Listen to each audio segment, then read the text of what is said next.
staying consistent is so important. New goals and plans are always exciting when we first start. It feels good to evaluate and elevate your real estate career. But trouble comes when the excitement and the motivation wears off. And we must keep things moving in the right direction with disciplined consistency, okay?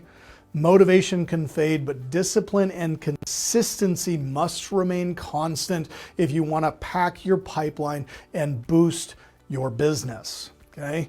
Guys, of everything we've talked about so far, this is by far one of the most important aspects of this, because you can have great intentions, you can have great systems, you can have great support, you can have great leads, you can have a great pipeline of opportunity, but if you don't follow through, all of that effort will be for naught, because it's not going to produce profit.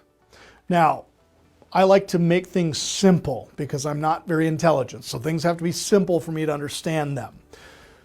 Two things are necessary to run a successful business. I want you to write them down because they're not in your slides. I want you to write these two things down, okay? These two things are paramount for any business to be successful, okay? Number one, leads.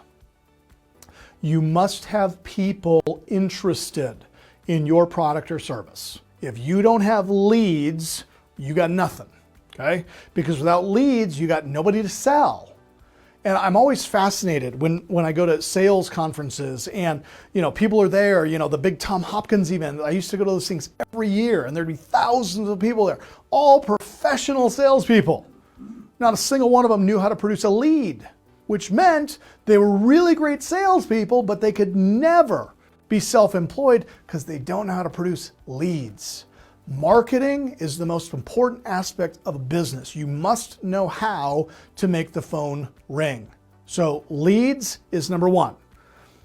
Number two, the only other thing required for you to succeed in business is sales. That's it. Leads, sales. Lead is the prospect, sale is the revenue. So what are you doing, Mr. and Mrs. Investor Business Owner, to produce leads, interested parties in your brokering, your loan brokering business, in your wholesaling business? What are you doing to get yourself in front of motivated sellers that are willing to take less for their home than what it's worth? How are you producing leads?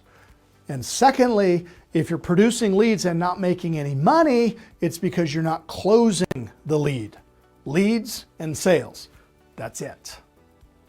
Now, I have been, for the last 15 years, I've done a lot of consulting and business consulting, and I have been paid hundreds of thousands of dollars to fly out and spend 3 days with people all over the country and help them in their business. And I ask them two questions. When I arrive in their place of business, the first thing I ask them is, show me what you're doing to produce your leads. Second question, show me what you're doing to close your leads.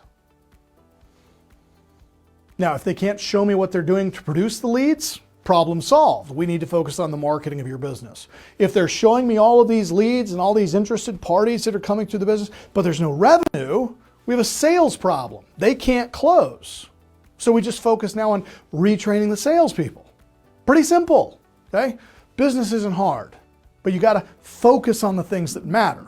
Leads, sales. And you have to do it consistently. Or consistently.